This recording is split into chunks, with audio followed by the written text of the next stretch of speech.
Hi, my name is Rahul Srivastav and I welcome you all again on this new series of our video. And today's topic is about restructuring. As you're aware that RBI has recently came out with the restructuring package for MSME and for individual and small borrowers, which is also the need of the hour. So today we are going to discuss on restructuring for MSME, and today we are again having Ghanekar sir with us, who is going to brief us about all the intricacies of restructuring for MSMEs. So hi guys, I am Ghanekar sir signing in for this video. Let us straight away start our video. Ghanekar sir. Yes, I'm ready. Okay, shall I share the screen? Yes, you can start with the benefits of restructuring. You just okay. Share this. Fine. So here we are. As I said, the topic for today is restructuring for MSME, and this is the part 1 of the video. And the subject expert is Ghanekar sir, and your host myself, Rahul Srivastav.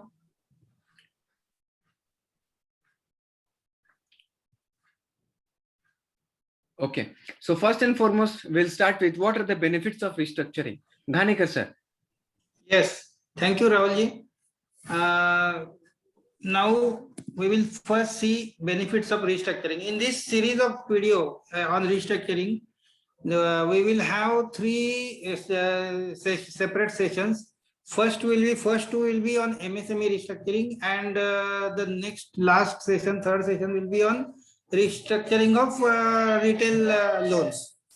तो इसमें अभी सबसे important जो है, we should first know the benefits of restructuring. तो उसमें राहुल जी जरा points बताएंगे एक एक करके मुझे. Yes sir.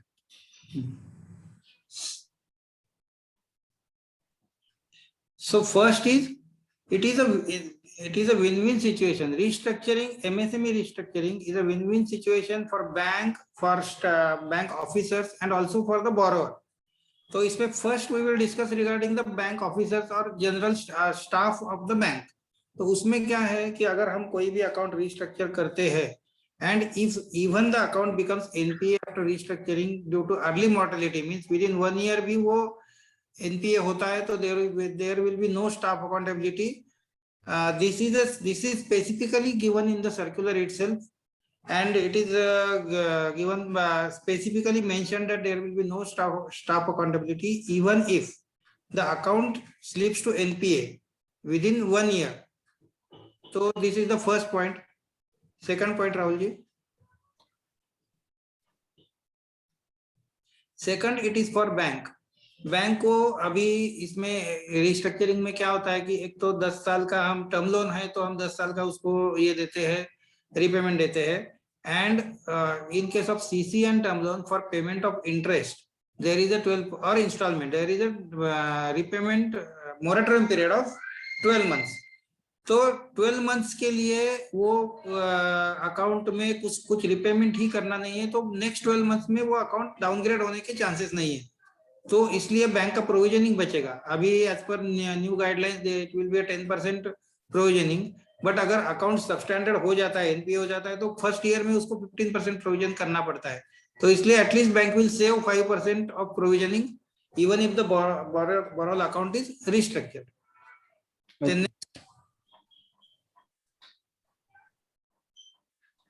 तीसरा जो पॉइंट है, that is additional liquidity to the borrower. अभी क्या होता है, जब हम रिस्ट्रक्चरिंग करते हैं तो रिस्ट्रक्चरिंग में मेन रीजन ये रहता है कि बोरोवर के पास लिक्विडिटी क्रंच है. अभी आज के डेट में बोरोवर के पास फंड्स नहीं है बैंक का रिपेमेंट करने के लिए. तो इवन बैंक का रिपेमेंट या फिर कुछ हद तक उसको इवन वर्किंग कैपिटल का शॉर्टेज है. तो इसीलिए हम रिस्ट्रक्चर करते हैं, जिसमें एक तो टर्म लोन का पीरियड बढ़ाने के बाद, उसका 10 साल का पीरियड बढ़ाने के बाद जो उसका आउटफ्लो ऑफ फंड्स है, मींस उसका रिपेमेंट जो है वो इंस्टॉलमेंट कम हो जाएगा. दूसरी बात है कि para 12 for initially for 12 months he will not have to pay the interest on term loan और installment on term loan, and CC का इंटरेस्ट भी उसको पे करना नहीं पड़ेगा for the period of 1 year. तो इसलिए जो कुछ उसका इनकम जनरेशन होगा entire he can use for as a working capital. जो कुछ एडिशनल फंड्स उसको जनरेट होंगे, प्रॉफिट जनरेट होगा, he can use entirely for his increase in business, तो इसलिए उसमें उसको लिक्विडिटी ज्यादा मिलेगा 1 साल के लिए. तो this is beneficial for the borrower. And that is actually the need of the hour also, sir, because if you That is yes. because of COVID-19, these firms are really hit very bad. So once we are doing restructuring, they will be given additional liquidity, which will be useful for them also, and in turn for the banks also, and ultimately for the economy as a whole. Yes, correct. Next it is inspection rectification. Now, as per the latest guidelines, the bank has given, or RBI has told that the restructuring process, means invocation of this restructuring, can be done up to 30th September. Means borrower can apply for restructuring up to 30th September and bank can accept it up to 30th September. And उसके बाद guidelines ये है कि within 30 days bank should convey the decision, and from the date of invocation, means समझो last date invocation का 30 सितंबर है, तो 30 सितंबर को भी बोरोवर का एप्लीकेशन आता है, तो उसके बाद 90 डेज में उसका इम्प्लीमेंटेशन करना है. तो ये जो 6 महीने का पीरियड टेंटेटिवली हमें मिलेगा, तो उसमें हम जब रिस्ट्रक्चरिंग करेंगे तो बिफोर गिविंग एनी सैंक्शन, जो हमारे इंस्पेक्शन के जो कुछ इरेगुलरिटीज रहती है वो फुलफिल करके लेने के लिए हमें एक अपॉर्चुनिटी है कि बोरोवर को हम सारे जितने हमारे ऑडिट रहेंगे, इंस्पेक्शन का इंटरनल इंस्पेक्शन रहेगा, या स्टैट्यूटरी ऑडिट में पॉइंट रहेंगे, या स्टॉक ऑडिट में रहेंगे, या कॉम्प्लायंस ऑडिट में रहेंगे, क्रेडिट ऑडिट में रहेंगे, लीगल ऑडिट में रहेंगे, जो भी कुछ है that we can get regularized, क्योंकि बोरोवर को अभी ये चाहिए रिस्ट्रक्चरिंग, तो we can pressurize him कि नहीं पहले आप ये करके ले लो, मेरा सब रेक्टिफिकेशन करके दे दो, फिर हम उसको सैंक्शन करेंगे, क्योंकि सर्कुलर भी यही बोलता है कि उसमें ये आप करके लेना है, वो वैसे ही रख के आप रिस्ट्रक्चरिंग नहीं करना है. तो so this is the opportunity for at least जो एमएसएमई पार्ट है हमारा, वो उसमें पूरा रेक्टिफिकेशन हो सकता है इंस्पेक्शन का. ठीक है, नेक्स्ट राहुल जी.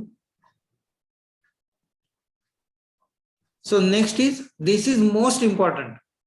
अभी हम ऊपर बोलते हैं कि no staff accountability even if the account slips to NPA, that is after restructuring. But जैसे अभी राहुल जी ने बताया कि this is a national call, कि अभी कोविड के कारण एमएसएमई यूनिट्स को बहुत तकलीफ हुई है, वो बहुत स्ट्रेस में है.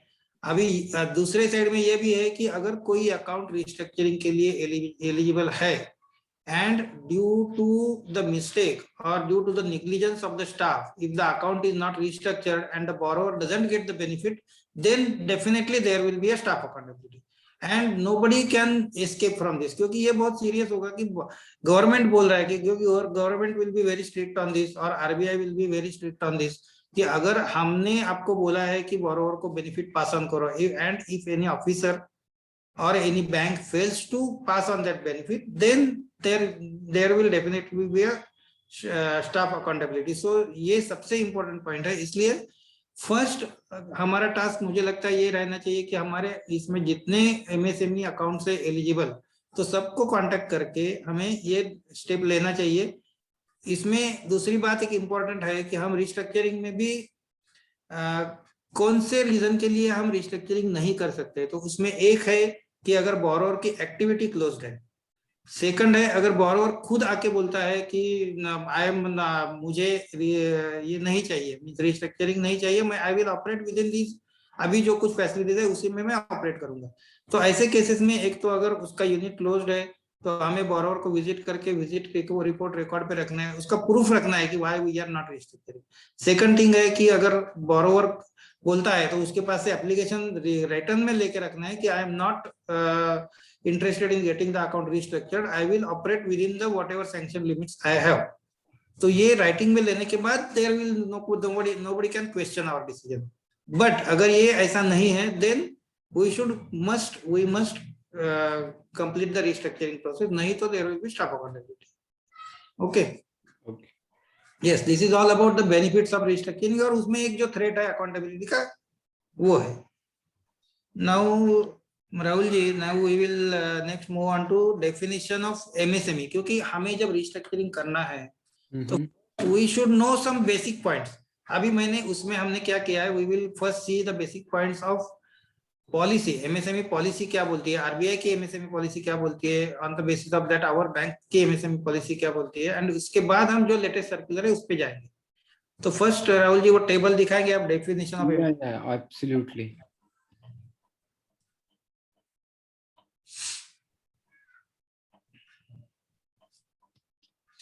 So now you can see that as per this definition, there are two criteria. One is investment in plant and machinery, and second is turnover. तो ये दोनों कॉम्पोजिट है, मींस अभी दोनों फुलफिल होती है तो वो उसमें आगे समझो। अभी माइक्रो एंटरप्राइज है तो माइक्रो एंटरप्राइज में investment in plant and machinery it should not exceed, does not exceed 1 crore and turnover does not exceed 5 crore. ये दोनों क्राइटेरिया फुलफिल होने चाहिए।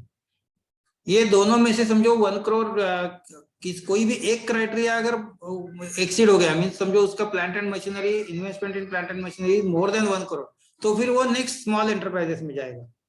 ठीक है, वैसे ही invest for small enterprises it is investment in plant and machinery 10 crore, turnover does not exceed 50 crore.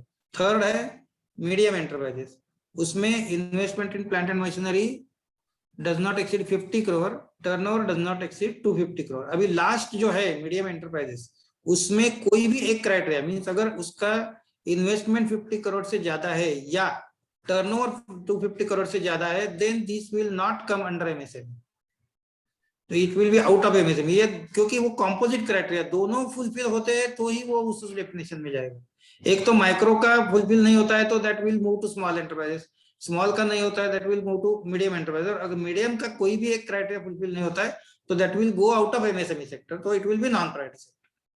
Correct. Yes, so that is okay. Rahul ji आप कुछ उसमें डाउट्स है? No, sir, it's absolute. The presentation itself makes absolutely clear. Yes, yes. Now next it is we will go for reasons of restructuring. Means reasons means उसमें stress में, तो उसमें एक पहला टेबल राहुल जी दिखाइए जो एसएमए 0, 1, 2 का क्लासिफिकेशन करता है वो। Yeah.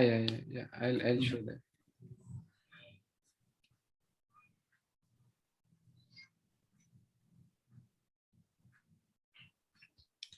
हाँ, तो ये बहुत इंपॉर्टेंट है हमारे बैंकर्स के लिए आज की डेट में। What is SMA 0, what is SMA 1, what is SMA 2, बहुत सारे लोगों को मालूम है, फिर भी क्या होता है ना कि कुछ डाउट्स रहते हैं उसमें, तो इसलिए I just want to clarify कि एसएमए 0 क्या है। तो इसमें डेफिनेशन में हमने लिखा है कि प्रिंसिपल और interest payment not overdue more than 30 days. तो एक दिन का ओवरड्यू 1 डे से लेकर 30 डेज तक जो अकाउंट ओवरड्यू रहेगा that will be classified under SMA 0। Then from 31 days overdue to 60 days overdue, it will be classified as SMA 1, and 61 days to 90 days, it will be classified as SMA 2. तो ये जो तीनों criteria ये जो है ये बहुत इंपॉर्टेंट है, क्योंकि कभी कभी क्या होता है कि कोई कोई गवर्नमेंट के स्कीम आते हैं उसमें कुछ अभी लास्ट ईयर हमने देखा था कि जो जीसीएल के सैंक्शन करने थे वो एसएमए 0 के अकाउंट तक ही करने थे, फिर अगर एसएमए 1 में है तो नहीं कर सकते थे, या एसएमए 2 में गया है तो नहीं कर सकते। इसलिए ये हमें पक्का मालूम होना चाहिए, और ये हमें सिस्टम में भी मिलता है, बैकडेटेड भी मिलता है वो, लेकिन ये डेफिनेशन हमें पक्का मालूम होना चाहिए। इसलिए ये हो गया, तो ये एसएमए 0, 1, 2 में अगर है तो इसका मतलब है कि अकाउंट स्ट्रेस में है, and if this is under stress then we can restructure it. That is the basic reason for restructuring, कि हम उसका रिस्ट्रक्चरिंग एक्सेप्ट कर सकते हैं कि एसएमए 0 में है, 1 में है या 2 में है, तो we can accept the request for restructuring. Now we will go into details point wise कि स्ट्रेस अकाउंट में कैसे ये होता है कि एसएमए 0 में अकाउंट जब क्लासिफाई होता है तो कौन कौन से रीजंस होते हैं कि जो स्ट्रेस में अकाउंट आता है। तो वो जरा one thing I want to add, sir, that is, as per RBI guidelines, if you want to go ahead with the restructuring, then the account should be standard as of 31st of March 2021.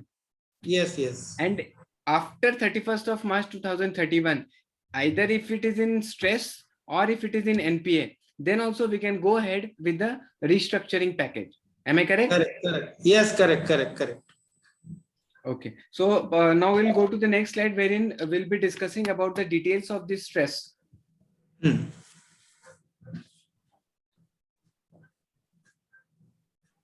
Yeah. So it is first is delay of 90 days or more. तो ये जो है delay of 90 days or more in submission of stock statements और operating means financial statements, audited balance sheet वगैरह जो submit करते हैं, उसमें अगर उसको more than 90 days delay, that is one of the reason for which we will accept for the, while we will consider while accepting the account for restructuring. Second, नहीं वही हो गया, क्रेडिट मॉनिटरिंग और financial statements, non renewal based, second is next is non renewal of facilities based on audited financial, that is correct. तो non review renewal अगर होता है, normally कैसे होता है कि कोई भी अकाउंट में सीसी में 12 महीने के अंदर उसका रिव्यू होना चाहिए, उसके बाद हम शॉर्ट रिव्यू 2 करते हैं. लेकिन वो शॉर्ट रिव्यू अभी समझो 3 महीने का किया, लेकिन पहले 3 महीने में भी उसने, उसके बाद भी उसने अगर हमें ये लाके नहीं दिया, मींस ऑडिटेड बैलेंस शीट नहीं लाके दिया, तो देयर इज सम स्ट्रेस. तो इसलिए वो this will come under stress, और फिर ऐसे अकाउंट हम रिस्ट्रक्चरिंग के लिए एक्सेप्ट करेंगे. नेक्स्ट, हाँ, इसमें क्या है कि लास्ट ईयर बोरोवर ने रिव्यू में प्रोजेक्टेड सेल्स उसके दिए रहते हैं. तो अगर वो प्रोजेक्टेड सेल्स जो उसके basically it is with respect to projected sales, अगर उसका achievement with respect to projected sales अगर इट इज लेस देन 40%, तो फिर वो उसको एक हम स्ट्रेस में है ऐसा मानेंगे उस अकाउंट को, and then we will accept this as this will be one of the reason for restructuring. Next, single event of non cooperation prevention from conduct of stock audits. अभी क्या होता है, कभी कभी बोरोवर का अपोज करते हैं कि हम स्टॉक ऑडिट के लिए अपॉइंट करते हैं, तो स्टॉक ऑडिट को वो कोऑपरेशन नहीं करते क्योंकि उसमें कहीं कुछ ना कुछ प्रॉब्लम रहता है कि जो उनको डिस्क्लोज नहीं करना होता है. तो अगर बोरोवर डिस्क्लोज नहीं करना है, इसका मतलब है कि देयर इज सम प्रॉब्लम. तो ऐसे केसेस में हम बोरोवर के हमने खुद विजिट करना चाहिए, डीप में जाना चाहिए. Then we will have to discuss with him and inform him this restructuring package, and we should suggest him that he should go for restructuring package. फिर भी वो नहीं मानता है तो we should take him in writing. समझो वो writing में भी देने के लिए रेडी नहीं है, तो we should send him the message with registered, जो उसका व्हाट्सएप पे भेजो या फिर रजिस्टर्ड मेल आईडी पे भेजो या रजिस्टर करके भेजो, and you keep it on record that we have informed him all the things and still he is not ready to accept the restructuring. ठीक है. Next, reduction in drawing power by 20% or more. ये जो stock audit होता है, तो stock auditor ने समझो ये दिखाया कि जो बैंक में दिया हुआ स्टॉक स्टेटमेंट है और एक्चुअल उसके पास जो स्टॉक है उसमें बहुत ज्यादा एनोमली है, तो फिर हमें कंपल्सरीली स्टॉक ऑडिट के हिसाब से उसका डीपी कम करना पड़ता है. अगर वो डीपी कम हो रहा है बोरोवर, फिर हमें फिर वही बोरोवर को बुला के उसको बताना पड़ेगा कि you should correctly submit the stock statement correctly. अगर ऐसा नहीं है तो हम उसको डीप में जाएंगे कि क्या प्रॉब्लम है, और फिर हमें उसको बताएंगे कि अगर ये प्रॉब्लम है तो we can reduce your limit to that extent, and part of that we can convert part of the cascade into WCTL by restructuring. So this is also one of the reason for restructuring. Next, evidence of diversion of funds for unapproved purpose. Means अभी जो क्या होता है कि borrower कभी कभी bank को नहीं बोलता है, उसके पास वर्किंग कैपिटल में फंड्स पड़े, हमने सैंक्शन किया है, अभी आज की डेट में उसको डीपी भी अवेलेबल है, लेकिन he has utilised directly for purchase of machinery without taking into confidence the bank. तो उसमें फिर क्या होता है कि उसका फिर वो मशीनरी के लिए परचेस तो करता है, मशीनरी तो परचेस करता है, बिजनेस के लिए ही परचेस करता है, लेकिन फिर उसको यहाँ कम पड़ जाता है कि वर्किंग कैपिटल कम पड़ जाता है, फिर वो हमें आएगा कि मेरे पास अभी लिक्विडिटी क्रंच है. तो इसलिए ऐसे केसेस में उसको थोड़ा एजुकेट करके हमें क्या करना चाहिए कि अगर उसने ऑलरेडी मशीनरी परचेस किया तो हम बोलेंगे कि ठीक है, हम आपका लिमिट रिड्यूस करते हैं, रिस्ट्रक्चरिंग करते हैं, आपका अकाउंट एनपीए नहीं होगा, लेकिन मशीनरी के लिए तो टू दैट एक्सटेंट हम उसको WCTL में कन्वर्ट करेंगे, और बाकी का उसको जितना एक्चुअल डीपी बैठेगा उतना हम उसको ये अप्रूव करेंगे, सीसी लिमिट उतना ही रखेंगे रिड्यूस करके. ठीक है. Next, drop in internal risk rating by 2 or more notches in a single review.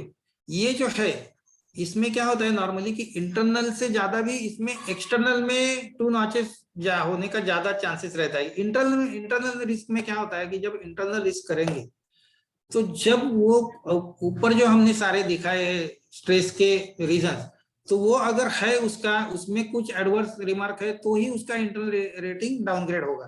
तो हमें वो पहले ही समझता है कि उसके सेल्स कम हो गए हैं या फिर वो स्टॉक स्टेटमेंट नहीं सबमिट कर रहा है या फिर उसके ओवर ड्राइंग्स हो रहे हैं, तो ये सब हमें पहले ही समझता है. तो इंटरनल रिस्क रेटिंग में उतना वहां तक जाने की जरूरत ही नहीं पड़ती है, पहले ही उसको हमें समझ में जाता है. लेकिन एक्सटर्नल रेटिंग में क्या होता है कि there are some external factors with respect to his activity. Suppose it is a construction sector, तो पिछले कुछ दिनों 3-4 साल में construction sector was really under stress, तो उस ऐसे फिर वो उसका 10 करोड़ से आगे वाला उसका लोन है, तो उसमें एक्सटर्नल फैक्टर्स की वजह से उसका रिस्क रेटिंग बहुत ज्यादा कम हो सकता है.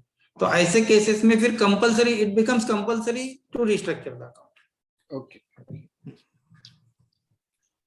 नेक्स्ट, हाँ ये बहुत इंपॉर्टेंट है. रिटर्न ऑफ 3 और more cheques within 30 days means एक महीने में उसके 3 बार अगर चेक रिटर्न जाते हैं particularly due to financial reasons, तो ये बहुत सीरियस है क्योंकि चेक रिटर्न से आना सबसे सीरियस है. इसका मतलब है कि उसके डेटर्स टाइम पे रियलाइज नहीं हो रहे हैं और फिर वो नेचुरली फिर उसको एक तो जैसे डेटर्स का पीरियड उसको बढ़ा के देना पड़ेगा या फिर उसका लिमिट उसको सफिशिएंट नहीं हो रहा है, कहीं तो कुछ प्रॉब्लम है या फिर उसका प्रोडक्शन का साइकिल में कुछ गड़बड़ हो गया है, तो ऐसे केसेस में फिर हमें वो रिस्ट्रक्चरिंग के लिए जाना पड़ेगा. ऐसे केस में we can also go ahead and we can look for his balance sheet and we can also look for debtors turnover ratio, correct ना? हाँ यस करेक्ट. तो कैसे होता है कभी कभी एमएसएमई में पहले उसको 3 महीने का सैंक्शन किया हुआ है, एमएसएमई में अदरवाइज नॉर्मल कोर्स में भी 6 मंथ्स का हम डेटर्स दे सकते हैं. तो ऐसे केस में हम ऐसे करेंगे कि उसको बुलाएंगे, चलो आप कब नया दे दो, फिर हम फ्रेश उसका लिमिट का असेसमेंट करेंगे और अगर उसमें अवेलेबल है तो हम उसको लिमिट बढ़ा के देंगे विदाउट रिस्ट्रक्चरिंग. लेकिन अगर हमें लगता है कि नहीं ये रिस्ट्रक्चरिंग का ही केस बनेगा उसका, तो फिर we will advise him that your account should be restructured. ठीक है. Next,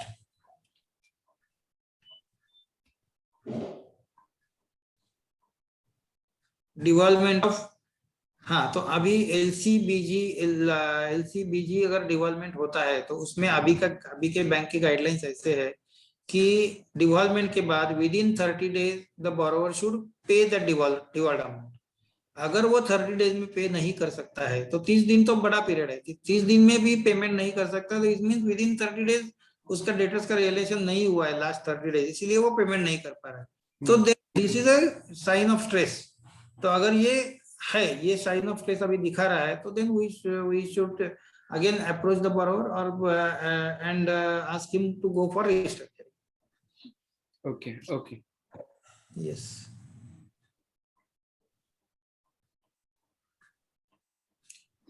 Then this is third request for extension of time for creation or perfection of securities. तो अभी क्या होता है कुछ बड़े लोन्स में कभी कभी प्रॉपर्टी का डिटेल उसने प्रॉपर्टी परचेज किया हुआ रहता है, उसमें कुछ उसका समझो सेल डीड का कंप्लीशन सर्टिफिकेट आया हुआ नहीं है, वो रिक्वेस्ट करता है कि completion certificate I will receive with in 1 or 2 months.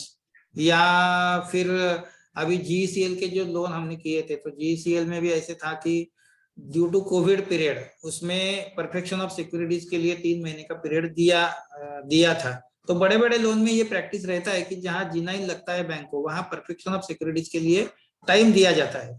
लेकिन वो टाइम देने के बावजूद भी अगर पहले 3 महीने का टाइम दिया है फिर वो 3 महीने में होता नहीं, फिर बाद में वो आता है कि अभी और 3 महीने का बढ़ा के दे दो. अगर ये थर्ड रिक्वेस्ट आपके पास आता है, थर्ड टाइम भी means in after lapse of 9 months also if that it is not getting perfection of security नहीं हो रहा है, not necessarily 9 months, जो ओरिजिनल पीरियड दिया है हम समझो 30 दिन का दिया है और हर बार वो रिक्वेस्ट आके बोल रहा है कि और बढ़ा दो, तो अगर थर्ड रिक्वेस्ट आता है तो this is a sign of stress.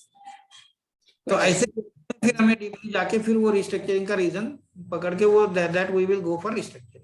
Okay, but I want to ask one question that in case the manager has gone with the restructuring of that particular account, but the borrower is again and again asking for some extension of time limit because of some or the other reasons. So ultimately, when the manager realizes that he is not cooperating with the documentation process, even after so much of follow-up, so उस case में what should manager do? नहीं, अभी क्या होता है, मैं बोलता हूँ कि ये रीजन दिया है परफेक्शन ऑफ सिक्योरिटीज के लिए, ठीक है। अभी हम ये account under the restructuring package we will go for restructuring of this account. तो जब हम रिस्ट्रक्चरिंग के लिए जाएंगे तो नेचुरली उसको 12 महीने का मोरेटोरियम पीरियड मिलेगा। तो पुट अ कंडीशन कि जो 12 महीने का पीरियड है, तो again in this restructuring package itself we will take him in writing, if it is acceptable to the bank we will specifically put it कि अभी हमने जब ओरिजिनल उसको दो बार उसको एक्सटेंशन दिया था, फिर भी this third extension is also acceptable to us. अगर समझो हमें लगता है कि उसके सिक्योरिटी में ही कुछ प्रॉब्लम है, then we will ask him for give another security, क्योंकि उसमें परफेक्शन में प्रॉब्लम आ रहा है ऐसा। तो इस तरह से वो केस बाय केस डिफर होगा, that decision will be taken if by the, क्योंकि ये तीसरी बार है तो it will go to zonal office, तो फिर कमिटी में डिस्कस होके फिर उसका डिसीजन होगा कि वेदर जेन्युइनली उसको दे सकते हैं या नहीं दे सकते हैं। अगर नहीं दे सकते तो देन अगर एकदम ही एडवर्स हो रहा है तो then we will have to go for call back of the account, फिर हम रिस्ट्रक्चरिंग भी नहीं कर सकेंगे। तो it will differ on case to case basis. वो में उसका स्टडी करके, उस प्रपोजल का स्टडी करके फिर उसके ऊपर डिसीजन लेना पड़ेगा। Okay. Then increase in frequency of overdrafts in current accounts। अभी ब्रांच लेवल पे करंट अकाउंट्स में ओवरड्राफ्ट देने का पावर्स है ही नहीं, जो कुछ है वो जोनल ऑफिस लेवल पे, वो भी ad hoc sanction means in the form of short term loan हम देते हैं, ओवरड्राफ्ट इन करंट अकाउंट देते ही नहीं है। सीसी में भी EOD as far as possible नहीं देते, only it is sanction as ad hoc facility in the form of HTL, वो भी ओनली फॉर 10 days या फिर मैक्सिमम अप टू 30 days। तो ये जो है ये अगर बार बार आ रहा है, हमारे पास सर्कुलर में है कि साल में 4 बार आप दे सकते हो, लेकिन 4 बार दे सकते हो दैट इज मैक्सिमम, लेकिन चारों बार आ रहा है तो देयर इज सम प्रॉब्लम, क्योंकि साल भर में फिर उसको लिक्विडिटी क्रंच है, तो that is a sign of stress. 2 बार भी आया तो भी it is a sign of stress. तो कंटिन्यूअसली अगर वो मांग रहा है चारों क्वार्टर में, तो we should go for restructuring, it is better. Okay. Yes.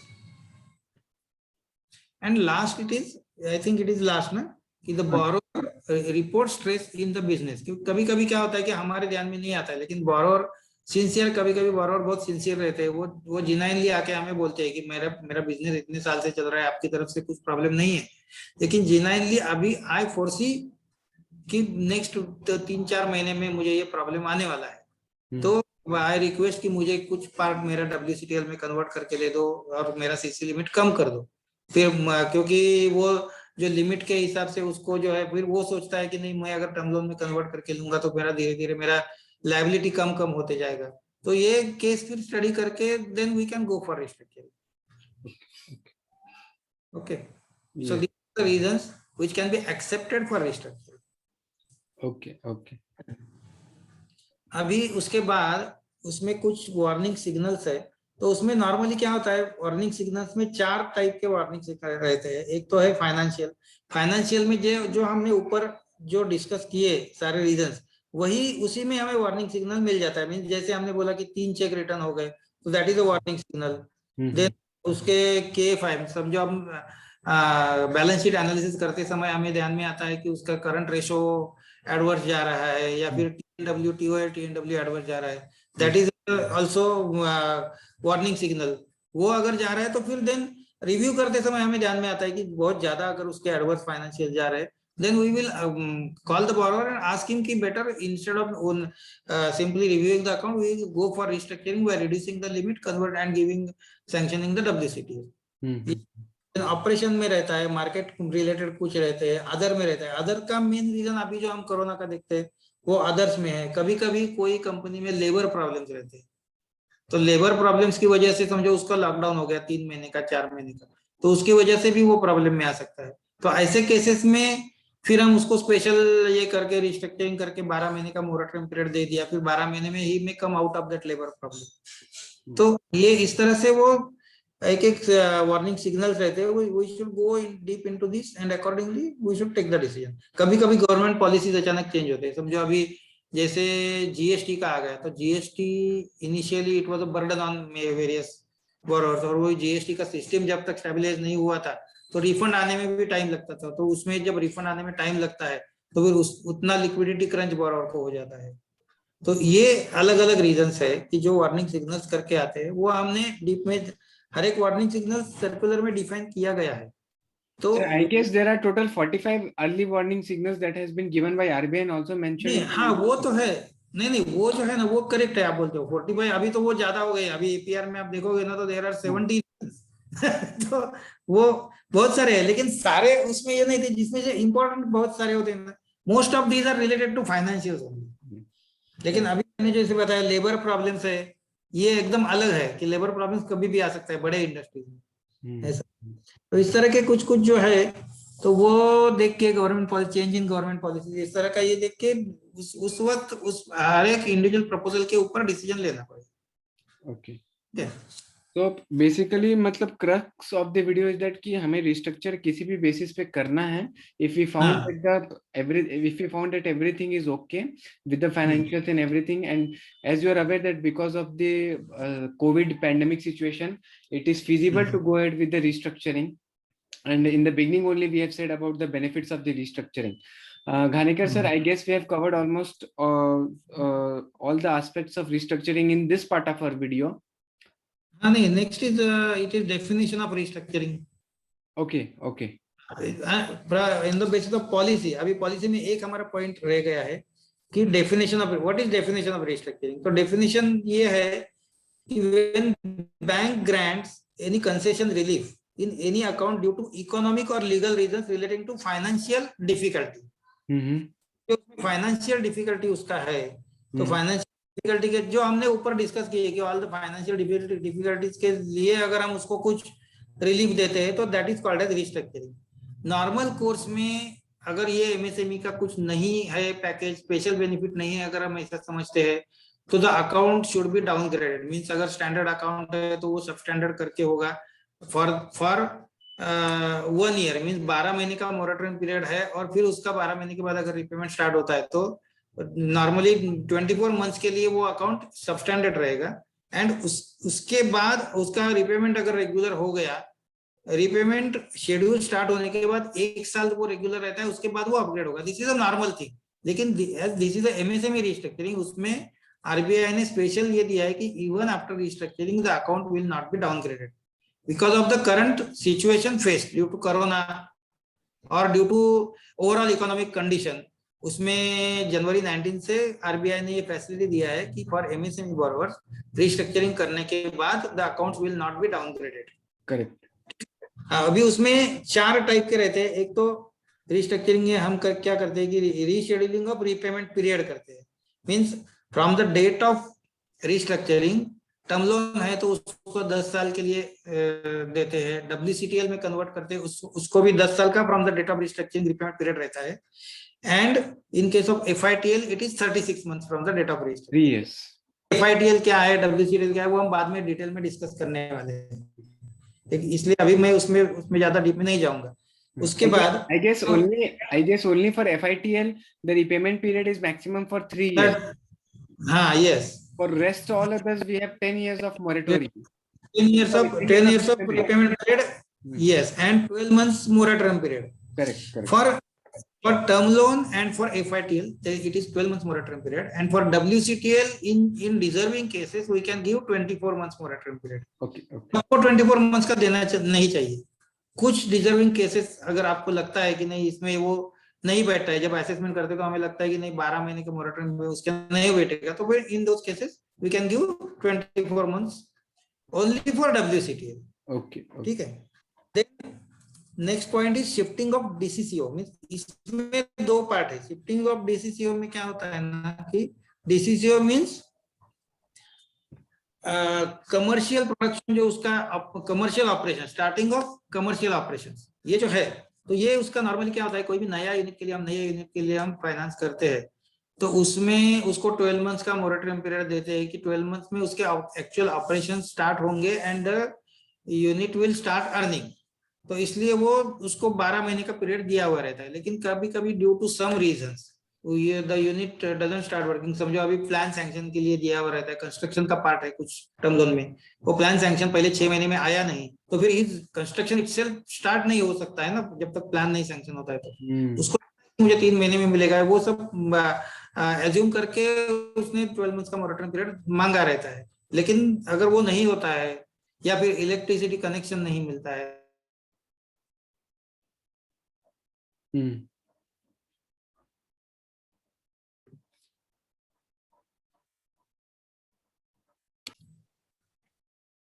Sir, your voice is breaking. Can you please pardon what you have said? हाँ, इसमें कैसा है कि शिफ्टिंग ऑफ डीसीसीओ जो है, तो उसमें हम फिर रिक्वेस्ट के लिए आएगा बॉरोवर, और we will consider, bank will consider उसको और 6 महीने के लिए उसको अलाउ करेंगे। तो उसमें समझो ओरिजिनल उसका रिपेमेंट पीरियड हमने 120 मंथ्स का दिया है सैंक्शन में, तो 120 मंथ्स का 12 मंथ्स का मोरेटोरियम पीरियड है, तो उसका 108 महीने का उसका एक्चुअल रिपेमेंट पीरियड रहेगा। लेकिन अब 6 महीने के लिए दे देंगे तो 6 महीने से मोरेटोरियम पीरियड बढ़ेगा, तो repayment will be 108 - 6 means 102 months. तो this will not be restructuring. लेकिन अगर उसमें हम 120 मंथ से ज्यादा उसको रिपेमेंट पीरियड देते हैं, मींस टोटल रिपेमेंट पीरियड उसका बढ़ता है किसी भी हालत में, then will be called as restructuring. Okay. Normal अगर सिर्फ डीसीसीओ बढ़ाते हो तो वो रिस्ट्रक्चरिंग नहीं माना जाएगा। और reduction, fourth is reduction in rate of interest. उसमें भी ऐसे है कि reduction in rate of interest जो बैंक को पावर है या फिर बोरोवर के लीगेसी है, और हम वो मांगता है कि मैं इतने साल से आपके पास बैंकिंग कर रहा हूँ, बैंक को इतना प्रॉफिट हो रहा है मेरे यूनिट की वजह से, तो वो बोलता है कि मुझे रिडक्शन रेट ऑफ इंटरेस्ट दे दो, नहीं तो मैं दूसरे बैंक में चला जाऊंगा। तो ये कॉम्पिटिटिव रीजन के लिए जब हम reduction in rate of interest देते हैं तो it will not be called as restructuring. हाँ, लेकिन जब हम एफआईटीएल और डब्ल्यूसीटीएल करके उसको रिड्यूस इंटरेस्ट रेट का बेनिफिट देंगे तो that will be a restructure. Clear. तो इसलिए जैसे मैंने पहले, अगेन आई विल स्ट्रेस कि this is a special package of MSME for MSME which is running since January 19। मिस जनवरी 19 में तो कोरोना नहीं था, लेकिन फिर भी उस वक्त इकोनॉमिक कंडीशन ऐसे था कि एमएसएमई को ओवरऑल ग्लोबल इकोनॉमिक कंडीशन भी था और इंडियन इकोनॉमिक कंडीशन भी था कि एमएसएमई में डेटर्स का रिलेशन फास्ट नहीं हो रहा था। ये कोई भी एक सेक्टर में, इंडिया में कैसा है कि कोई भी एक सेक्टर प्रॉब्लम होता है तो सभी सेक्टर प्रॉब्लम में आ जाते हैं। मींस उस वक्त कंस्ट्रक्शन सेक्टर प्रॉब्लम में आया, कंस्ट्रक्शन सेक्टर अगर प्रॉब्लम में आया तो उसके ऊपर डिपेंडेंट जो स्मॉल स्केल इंडस्ट्रीज है वो प्रॉब्लम में आते हैं। तो ये विशेष सर्कल होता है। तो उस वक्त गवर्नमेंट में ये फैसिलिटी दिया था कि जनवरी 19 में फर्स्ट दिया, 1 साल के लिए वो रिस्ट्रक्चरिंग कर सकते हैं फ्रॉम जनवरी 19 टू मार्च 20। उसके बाद फिर कोरोना शुरू हो गया, कोरोना के बाद फिर से वो एक्सटेंड किया अप टू मार्च 21। अभी फिर से मई में सर्कुलर आया है and this will be allowed up to 30th सितंबर, मीन 30 सितंबर से पहले borrower can give the request for restructuring and after that within 90 days फ्रॉम 30th सितंबर वी शुड, मीन्स उसको इम्प्लीमेंटेशन के लिए एडिशनल 90 days का पीरियड है। मीन्स समझो किसी ने अभी आपको 15 जून को रिस्ट्रक्चरिंग का एप्लीकेशन दिया तो 15 जून के बाद within 90 days it should be implemented. ठीक है, किसी ने 15 जुलाई को दिया तो 15 जुलाई के बाद within 90 days it should be implemented and within 30 days from the date of his application, within 30 days bank should give the decision on his application. Means either bank should convey him the rejection और convey him the sanction in writing, that is compulsory. ठीक है, अगर ऐसे नहीं होता है तो he can go with the complaint against the bank and वो बहुत फिर सीरियस बन जाएगा। तो ये बहुत इंपॉर्टेंट है कि विद इन 30 days हमने उसको डिसीजन देना चाहिए, आइदर सैंक्शनिंग और rejection.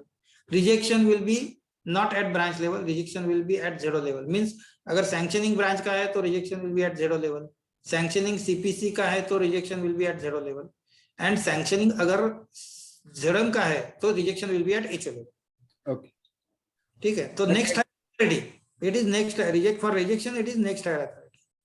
But at no point we should delay this process of restructuring because it would lead to serious repercussions. Yes, it will, because this is a national priority, एक तरह से बोल सकते हो, क्योंकि अभी जो कंडीशन है उसमें अभी ये नेशनल प्रायोरिटी है, बहुत इंपॉर्टेंट है। इसीलिए हमने ये टॉपिक अभी प्रायोरिटी पे लिया है कि दिस इज अ क्रक्स है अभी आज की डेट में, 30 तक यही चलने वाला है।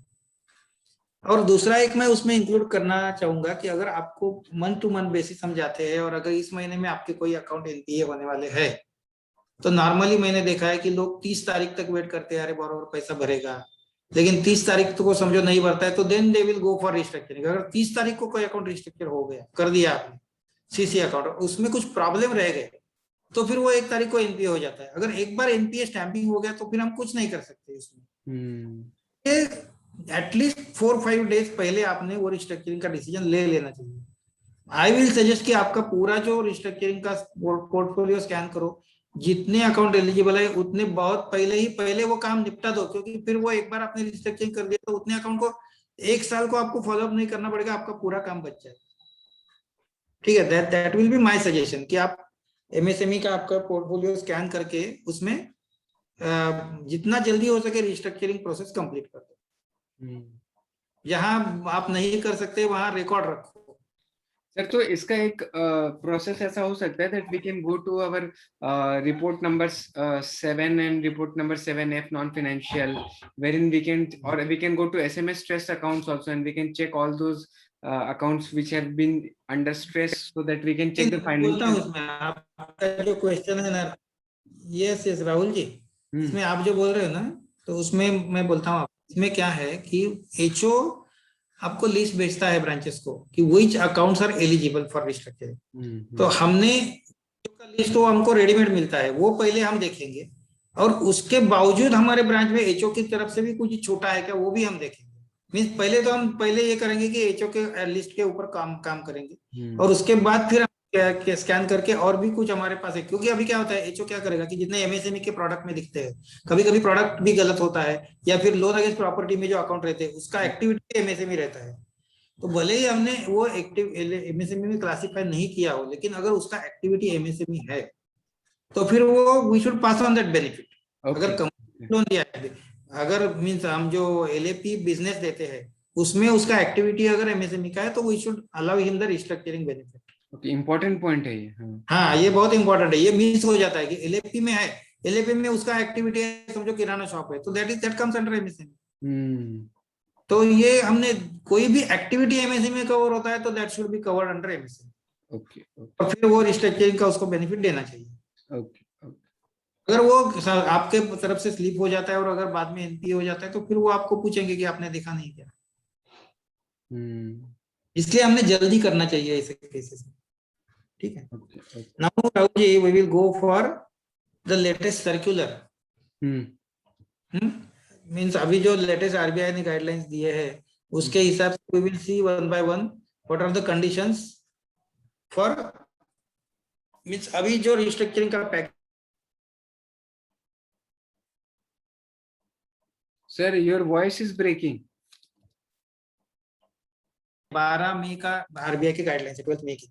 तो उसके हिसाब से उसमें पहले है कि, इसलिए हमने पहले डेफिनेशन देखा कि first point is it should be MSME unit as per the gazette notification of. Hello Rahul ji, आवाज आ रही है? हाँ, आ रही है। हाँ, it should be MSME unit as per जो डेफिनेशन हमने ऊपर बोला है, इट इज एज पर 26 जून 2020 का गैजेट नोटिफिकेशन है, तो उसके हिसाब से वो एमएसएमई यूनिट होना चाहिए, first thing. Second thing is that it should B GST registered, GST registration number उसका रिकॉर्ड पे चाहिए। इफ इट इज एलिजिबल, अगर वो एग्जेम्प्टेड में है तो फिर उसकी जरूरत नहीं है। तो एग्जेम्प्टेड के लिए वो हमें that we will have to check कि उसको एग्जेम्पशन है क्या। बोरोवर के पास से हम लेंगे कि किसके अंडर उसको एग्जेम्पशन है, and if it is exempted then it is okay, but if it is not exempted then GST registration का नंबर उसके पास होना चाहिए, कंपलसरी होना चाहिए। थर्ड, इट इज उसका जो एग्रीगेट एक्सपोजर अब it should be above circular जो दिया है उसमें पहले जो आरबीआई ने अनाउंस किया था उसके हिसाब से 25 करोड़ था, लेकिन अभी रिसेंटली 1-2 दिन पहले ही आरबीआई ने उसमें इंक्रीज किया है कि that is up to 50 crore. Means overall banking sector से सभी बैंक्स मिलके अगर एमएसएमई यूनिट का टोटल एक्सपोजर 50 करोड़ से नीचे है, 50 करोड़ और उससे नीचे है, तो we can accept the restructuring for him, so we can go for restructuring. ठीक है, okay. And that is as on 31st March 2021। Means समझो किसी का 31st मार्च 2021 में उसका एक्सपोजर 50 करोड़ से नीचे है, 50 करोड़ और उसके नीचे है, लेकिन बाद में सब कुछ किया है, फिर भी हम उसको रिस्ट्रक्चरिंग के लिए जा सकते हैं। मींस अप्रैल में कुछ जाना लिया, लेकिन that is related to as on 31 March 20। ठीक है। नेक्स्ट है स्टैंडर्ड एज ऑन, ये बहुत इंपॉर्टेंट है कि the account should be standard as on 31 March 2020। मार्च 21 को ही एनपीए हो गया तो that account is not eligible. Yes. Next is जो रिस्ट्रक्चरिंग, मैंने जैसे बोला कि जनवरी 19 से एमएसएमई के लिए स्पेशल बेनिफिट है कि without downgradation the account can be restricted. तो जनवरी 19 से लेकर 31 मार्च 21 तक जितने अकाउंट ऑलरेडी रिस्ट्रक्चर किए हुए हैं, these accounts will not be eligible for again restructuring. Portfolio तो उधर से निकल जाता है आपका। Yes, viewers, please note this is a very important point. Sir, can you please repeat? Yes, जो अकाउंट जितने अकाउंट्स आपके जनवरी 19 से लेकर 31 मार्च 21 तक रिस्ट्रक्चर हो चुके हैं, these accounts will not be eligible for restructuring. उस अकाउंट के लिए एक सेपरेट दिया है, वो हम इसके आगे डिस्कस करेंगे, लेकिन जो रिस्ट्रक्चरिंग में हम उनको टोटल रिस्ट्रक्चरिंग नहीं कर सकते। ठीक है। इसके बाद है जो मैंने पहले डिस्कस किया कि ये invocation will be done before 30/9/21, mean 30/9/21 तक उसका इन्वोकेशन का मतलब ये है कि borrower should submit the application, bank should accept कि हम ये उसका एप्लीकेशन रिस्ट्रक्चरिंग के लिए एक्सेप्ट करते हैं। बैंक ने एक बार एप्लीकेशन एक्सेप्ट करके इसको एक्नॉलेजमेंट दिया तो फिर that is called as invocation, उसका इन्वोकेशन हो गया। जैसे हम कोई भी बैंक गारंटी का इन्वोकेशन करते हैं तो बैंक गारंटी का इन्वोकेशन कब होता है कि आपका समझो बैंक गारंटी का एक्सपायरी डेट 30/9/21 है, तो if bank guarantee is to be invoked then demand should be made before 30/9/21। अगर एक बार एक्सपायर होने के बाद कोई डिमांड किया तो it is not, it can not be invoked. वैसे ही ये डेट है इन्वोकेशन का।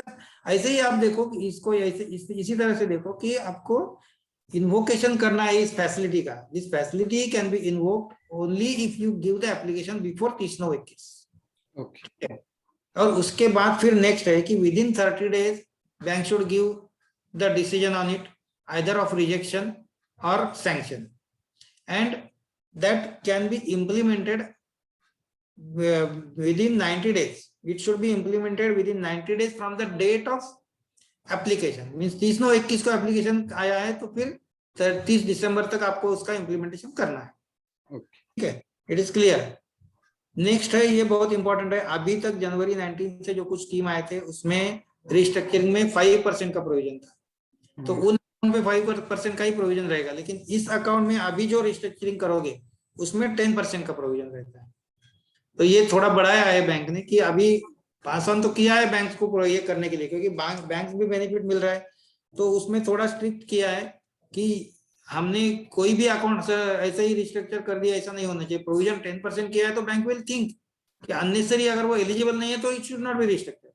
ये जो हमने ऊपर रीजन डिस्कस किए, अगर वो ये रीजन में एलिजिबल नहीं है और ओनली वो बोलता है कि नहीं आरबीआई ने दिया है तो मुझे रिस्ट्रक्चरिंग चाहिए, तो we should not accept it. उसका सब कुछ ठीक चल रहा है तो unnecessary we should not go for restructuring, क्योंकि उसमें तो 10% फिर बढ़ने वाला है उसका प्रोविजनिंग बढ़ जाएगा। हाँ। नेक्स्ट है कि उसमें और एक इंपॉर्टेंट प्रोविजन है कि अभी वी आर इन जून और ये फैसिलिटी दिया है 1 अप्रैल 2021 से। समझो फर्स्ट, अभी डेली एनपीए स्टैंपिंग है, तो 1 अप्रैल 2021 के बाद जितने अकाउंट एनपीए हो गए हैं उनको आप रिस्ट्रक्चर करके फिर से अपग्रेड कर सकते हो। ये भी बहुत इंपॉर्टेंट है, आपका एनपीए पोर्टफोलियो उसमें कम हो जाएगा कि जितने स्टैंपिंग भी हो चुके हैं फिर भी आप उन सबको पहले आप कांटेक्ट करो और उनको रिस्ट्रक्चरिंग पैकेज देके उनको अपग्रेड करके ले लो। फिर क्योंकि एनपीए एक बार हो गया तो उसमें बहुत सारा झंझट बढ़ते जाता है, तो इसलिए इट इज बेटर कि आप फैसिलिटी दे सकते हो। Unit is running, provided the unit is running and it is viable. जब भी हम नोट करेंगे तो ये दो चीजें, एक तो यूनिट रनिंग रहना चाहिए और जो कुछ वो रिक्वेस्ट देगा उसका इतना इनकम जनरेशन होना चाहिए कि 12 महीने के बाद वो you can start repaying again. तो वायबिलिटी भी हम देखते ही है, तो वायबिलिटी का हम बाद में डिस्कस करेंगे जब हम डिटेल में डिस्कस करेंगे तो, लेकिन वो ये भी इंपॉर्टेंट है कि उसका यूनिट वायबल भी होना चाहिए। तो ये फिर 1/4/21 से जितने एनपीए हो गए, अगर एनपीए है और उसका एक्टिविटी भी नहीं है तो वो जाने दो, फिर उसको रिकवरी एक्शन हम स्टार्ट करेंगे। लेकिन अगर पॉसिबल है तो we should upgrade that account. Okay, जो ऑलवेज ये बाद में आता है कि this is the social cause. Borrower का ज्यादा मिस्टेक नहीं है, लेकिन वो अभी रियली स्ट्रेस में है, इसलिए वो अभी तक तो ये फैसिलिटी आया नहीं था, इसलिए हम पास ऑन नहीं कर सके। अभी आया है तो हम उसको देना चाहिए बेनिफिट। ठीक है, यस, हाँ। अभी ये तो इम्पोर्टेंट हो गए कि ये हो गया रिस्ट्रक्चरिंग का, ये इतने पॉइंट इंपॉर्टेंट है, ये सारे कंडीशन फुलफिल होते हैं तो we will go for restructuring. Of the eligible accounts. ठीक है, अभी नेक्स्ट है, हमने जो डिस्कस किया था कि अर्लियर रिस्ट्रक्चर्ड अकाउंट्स। अर्लियर जनवरी 19 से लेकर मार्च 21 तक जितने अकाउंट ऑलरेडी एमएसएमई स्कीम में रिस्ट्रक्चर किए हुए हैं, ऐसे अकाउंट में एक स्पेशल अप टू 5 करोड़ के लिए ये दिया है कि उसमें से जितने सीसी अकाउंट है, only it is applicable, this facility is only for CC accounts which were restructured earlier to March 21, mean जनवरी 19 से लेकर मार्च 21 तक रिस्ट्रक्चर किए हैं। और उसमें जितने सीसी अकाउंट है उसमें नीचे मैं अभी बोलूंगा कि 3 कंडीशन है उसमें। एक तो फर्स्ट है कि उसमें ये दिया है कि उन्होंने कि आप वो अकाउंट रिव्यू कर सकते हो, उसमें उसका जो टर्नओवर रहेगा, एनुअल टर्नओवर के 33% का उसको अलाउ है। नॉर्मली हम क्या करते हैं कि उसके जो एक्सेप्टेड टर्नओवर लेवल रहता है, तो नायक कमेटी के हिसाब से हम 20% ही अलाउड है। हमने जो लास्ट वीडियोस में डिस्कस किया है, तो 20% का हम लिमिट देते हैं एज पर नायक कमेटी। मीन 100 रुपया अगर उसका टर्नओवर है तो 20 का देते हैं। तो इसमें अभी 100 रुपया उसका टर्नओवर है तो 33 का उसका लिमिट रहेगा। 33%। 33%, तो 33% का हम दे सकते हैं, तो 33 का उसका लिमिट रहेगा। तो इसका मतलब है कि उसको ज्यादा लिमिट मिलेगा विद इवन उसका समझो टर्नओवर कम भी हो गया है तो उसको even then we can review the account. ठीक है, उसका मार्जिन, उसको डीपी थोड़ा ज्यादा अवेलेबल होना चाहिए। तो टंडन कमेटी के हिसाब से हम उसका डीपी निकालते हैं, लिमिट सैंक्शन करते हैं नायक कमेटी के हिसाब से, डीपी निकालते हैं टंडन कमेटी के हिसाब से। तो जब डीपी निकालेंगे ऐसे अकाउंट्स में, तो डीपी में उसको स्टॉक पे मार्जिन नॉर्मली हम 25% लेते हैं, तो हम स्टॉक पे उसके मार्जिन लेंगे 10%, और डेटर्स पे भी हम 25% लेते हैं, उसकी जगह 15% लेंगे। तो उसको फिर ये मार्जिन कम करने के बाद उसको ज्यादा अमाउंट एज अ डीपी मिल जाएगा। Here also they have tried to give the borrower a kind of relief with yes, this is a relief only, even though these accounts are restructured।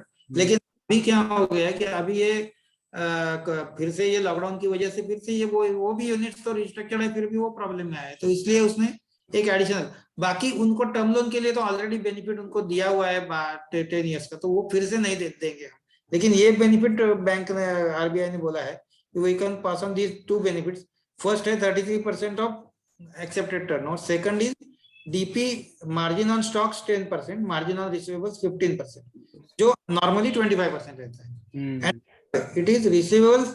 अभी समझो sanction में किसी को हमने 3 महीने का debtors level दिया है, 3 महीने के डेटर्स हम डीपी के लिए एक्सेप्ट कर सकते हैं।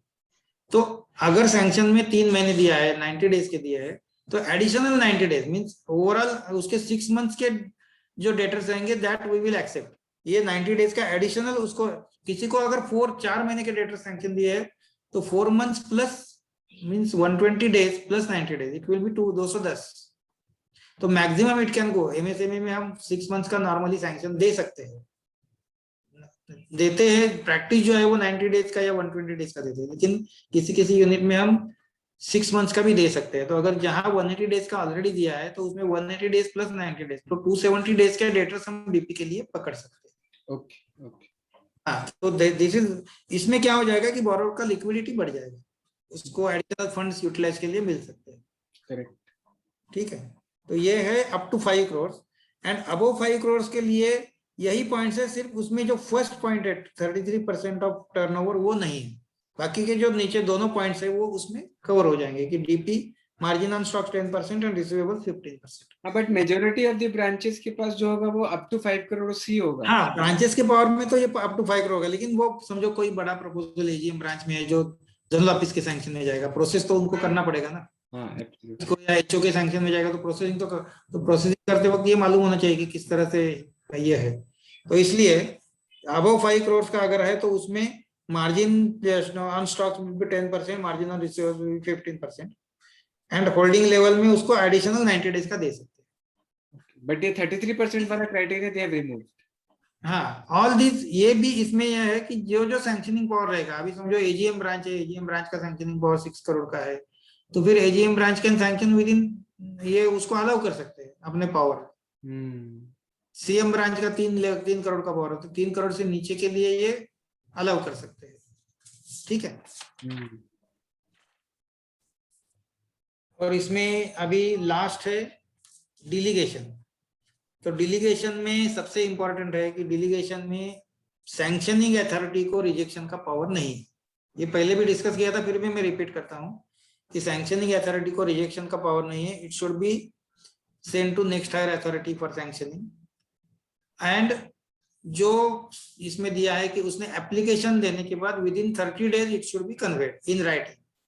तो रिजेक्शन भी है तो आपके पास, आप पेंडिंग मत रखो। एक बार एप्लीकेशन आया तो आप 4 दिन में उसके ऊपर आपका सैंक्शनिंग करना है तो सैंक्शनिंग कर दो, या फिर रिजेक्शन के लिए करना है तो इमीडिएटली हायर अथॉरिटी को भेज दो रिजेक्शन के लिए with along with your reasons for rejection. लेकिन वो बहुत स्ट्रांग होने चाहिए। अगर नहीं है स्ट्रांग तो it is better to go for restructuring. Correct. और अगर आपको रिजेक्शन करना है तो जैसे मैंने बोला कि आपके पास रिकॉर्ड पे होना चाहिए कि विजिट करके देखो, unit is not running, clear cut लिखो अपने विजिट रिपोर्ट में कि the activity is closed, there was the unit was locked, ये करके, and borrower was not traceable, जो कुछ रीजन है वो लिख के फिर आप वो रिकॉर्ड पे रखो। And then you send the one letter to zonal office की due to these reasons, along with your visit report आप भेज दो जोनल ऑफिस को कि due to these reasons this account we will not be able to restructure. Okay, ठीक है। And जो powers है वो रिस्पेक्टिव अथॉरिटी को ही पावर्स है। मींस अभी up to 10 lakh branch level के कमेटी में बनेगा, एंड अबाउट 10 लाख जो है वो सैंक्शनिंग, उस वो सैंक्शनिंग पावर के हिसाब से ही होगा। लेकिन अप्रूवल के लिए सिर्फ आपको जोनल ऑफिस को भेजना पड़ेगा। वो approval should be taken from zonal office, zonal level committee.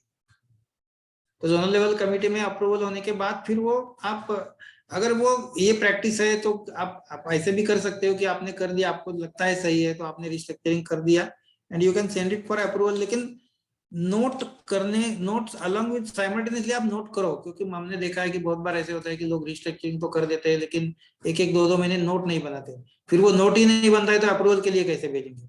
तो that should not be the case. Note immediately बनाना चाहिए, इमीडिएटली आपने अप्रूवल के लिए भेजना चाहिए। अगर बड़ा अकाउंट है और आपको थोड़ा क्रिटिकल अकाउंट लगता है तो you don't pass on the benefit before getting the approval. बड़े कुछ कुछ अकाउंट में, सभी अकाउंट में नहीं, नॉर्मली तो अप्रूवल आपको मिल ही जाएगा। लेकिन कभी कभी क्या होता है ना कि कुछ कुछ अकाउंट में सीरियस कमेंट्स रहते हैं, स्टॉक ऑडिट में कमेंट्स रहते हैं, या फिर क्रेडिट ऑडिट। ये दो ऑडिट बहुत इंपॉर्टेंट है, stock audit and credit audit. इसमें बहुत ज्यादा कमेंट्स रहते हैं। तो क्रेडिट ऑडिट के कमेंट्स एक्टिव है और स्टॉक ऑडिट के कमेंट्स एक्टिव है, क्योंकि these are directly related to the operations of CC account. Stock audit particularly it is directly related to operation of CC account. उसमें अगर सीरियस कमेंट्स है तो आपने वो देख के फिर इट इज बेटर कि आप अप्रूवल लेके ही डिस्कस करो, मींस पास ऑन बेनिफिट करो। ठीक। So Rahul ji, that was all about our this session, and in the next session we will go for actual examples of cash credit का कैसे करना है, एक एग्जांपल लेके हम देखेंगे, एंड टर्म लोन का किस तरह से करना है, ये भी एग्जांपल लेके देखेंगे। ठीक है। सो anything remaining? Yeah, I mean, you have explained thoroughly in detail. You have explained restructuring, but friends, this was the first part of our video. In next part, we'll be telling you exactly how to go ahead with the actual restructuring, especially for term loans and for working capital. So that would make you clear more. That will clear your concept with examples. And I hope this was, if you'll watch the video, although it has extended by 1 hour, the video is up to 1 hour almost. So I guess if you listen it carefully, then all your doubts will get cleared. all your doubts will get cleared. And even if you are having any kind of doubts, then don't hesitate to post it on the comment box, or you can also call me also, or you can call Ghanekar sir also. My number is also available to you. We would be glad to help all others, because the purpose of making this video is to just help the people at large, especially the bankers at large. And as you are aware that RBI has come out with restructuring package, they have come out with the circular. All individual banks have also come out with the circular. So watching this video, by giving almost half an hour or 1 hour watching the video, you can also watch the video at 1.5x also. So in whatever way you are comfortable, so it will give you thorough knowledge of restructuring. And आप कहीं भी आपको अगर doubt आता है तो as I said, आप कभी भी, we are always reachable to you. So thank you Ghanekar sir for guiding our viewers in so much details. And I am sure that बहुत लोगों का ये doubts clear हो गया होगा regarding restructuring, because we have covered almost all the important aspects of restructuring. Yes. So thank you. I hope this video was useful to you. Please, if you like our initiative, please do subscribe to our channel. हमें motivation मिलेगा. Please do share this video, and don't forget to press the bell icon.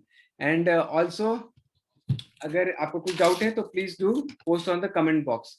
We will shortly release our next video, which would be the part 2 of the video on restructuring. As we said, we'll be giving you live examples of them.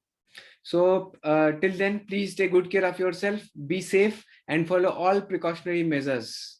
Thank you, and take care once again. Thank you, sir. Thank you. Thank you very much.